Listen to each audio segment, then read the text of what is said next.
खुलुमबाय बे समाव बडोलेण्ड इंखं टेलिभिजननि स्टुडिअ आं मिथिका नार्जारि दिनै फुंबिलिनि गाहाय रादाबफ्राव दङ। धुबुरीनि 9 थाखोनि गोमानाय फरायसुलिखौ राजस्थानाव मोनहैदों। उत्तर प्रदेशआव जिब जुनारखौ हालाल खालामनायनि सायाव सरकारा बन्द खालामबाय। इरागदाव गोजौ फरायसालि लांगोनायाव हग्राजुलि दखरा एबसुआ मेलेमजिबि मेल खुंदों। राजस्थानाव लामा जाब्रबथायजों 6 पुलिसनि जिउ खहा आरो सासे गोब्राब जोखोम। इजराइल आरो हामासनि गेजेराव दावहा सोलिफुबाय थानाय समावनो गाजायाव भारतआ नैथि ट्रिप मुलि आरो सि जोम दैथायहरदों। मालदीवनि हादोरगिरि मोहम्मद मइजआ इन्डियान आर्मिखौ मालदीवनिफ्राय बोखारनो निउ दिल्लीखौ खावलायदों। दानिया फैदोनि आबुं रादाबाव।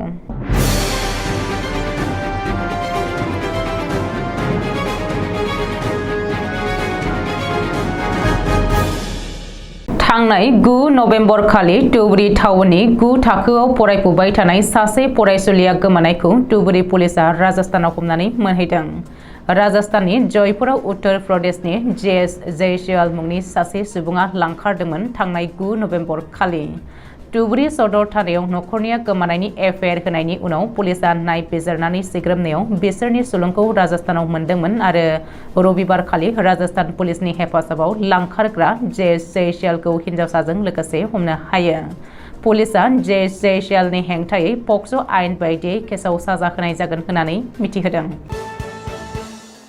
योगी आदित्यनाथजों दैदेनजानाय उत्तर प्रदेशनि बीजेपी सरकारा हालाल खालामनानै हाथायाव दाउ बेदर, बोरमा बेदर बायदि फाननायखौ बन्द खालामबाय।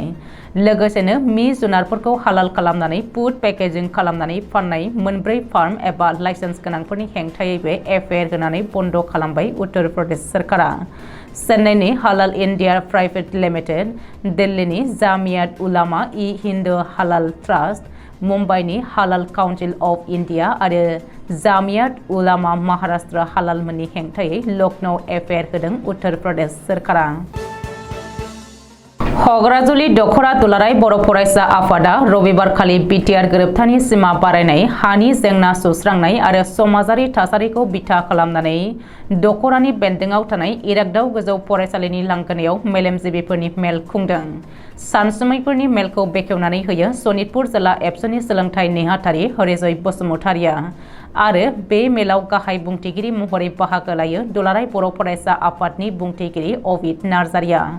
गाहाय बुंथिगिरि महरै बाहागो लानानै बिथाङा बिटिआर गोरोबथा बायदियै सनितपुर आरो बिश्वनाथ जिल्लानि गामिफोरखौ सोसननानै गहपुरसिम सिमा बारायनानै इयुननि थांखिनि सायाव रायजोफोरनो फोरमायो।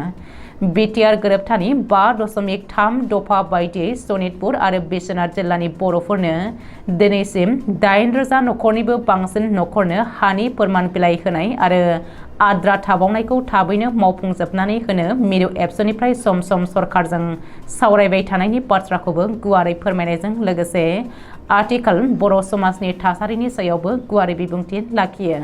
लोगोसे बिटिआर गोरोबथाजों सनितपुर आरो बिश्वनाथ जिल्लानि बर'फोराबो राजखान्थियारि गादब जानायनिफ्राय उदां जासिगोन होननानै गावनि बिबुंथियाव दाजाबदेरनानै बुंबावो। सावरायमेलाव बुंथिगिरि महरै बाहागो लायो सनितपुर जिल्ला एबसुनि गाहाय नेहाथारि एन्स मोसाहारि आरो सनितपुर जिल्ला एफआरसिनि आफादगिरि फैलाव ब्रह्मआ। सावरायमेलाव सनितपुर जिल्ला एबसुनिफ्राय नोजोरबोआरि महरै बाहागो लाबावो फारियै लोगो बुंथिगिरि आदिम स्वर्गियारि नेहाथारि बगा मोसाहारि, सा ढेकियाजुलि दखरा एबसुनि नेहाथारि निजोम ब्रह्मजों लोगोसे ओनसोलनि गोबां मेलेमजिबिफोर, फोरोंगिरिफोर, गं 25 एफआरसिनि आफादगिरि नेहाथारि, धोरोमारि आफादनि दैदेनगिरिफोर आरो रायजो राजाफोरनि बाहागो लानायजों मेलेमजिबिफोरनि सावरायमेला मेहेर गोनाङैनो जोबलाङो। राजस्थाननि चुरु जिल्लायाव लामा जाब्रबथायजों 6 पुलिसनि जिउ खहा जादों आरो सासे गोब्राब जोखोम जादों। सुलुङाव फोरमायथिनाय बायदिब्ला रबिबार खालि झुन्झुनुआव गाहाय मन्त्रि नरेन्द्र मदिनि बिसायख'थिनि रेली दङमोन। बे बिसायख'थि रेलीयावनो भिआइपि सिकिउरिटिनि थाखाय नागर पुलिस थानानिफ्राय फैनाय पुलिसनि गारिया गंसे ट्राकजों सौग्रावलायो आरो जायगायावनो 6 पुलिसनि जिउ खहा जानायजों लोगोसेनो सासेया गोब्राब जोखोम जादों। थैनाय पुलिसफोरनि मुङा फारियै रामचन्द्र 58 बोसोर, सुकुराम 38 बोसोर, कुम्बाराम 35 बोसोर, थानाराम 33 बोसोर, सुरेश कुमार 51 बोसोर आरो महेन्द्र कुमार 35 बोसोर। बेनि अनगायैबो सुकुराम खजा मुंनि सासेया गोब्राब जोखोम जादों। गाजायाव इजराइल आर्मिया हामास थिउरियाफोरनि हेंथायै नांनाय दावहानि समाव सुबुंथिनि नोजोरजों भारतआ नैथि ट्रिप मुलि, सि-जोम आरो बायदि नांगौ मुवाफोरखौ गंसे जर'खा कार्ग बिरखंनि जोहै दैथायहरदों।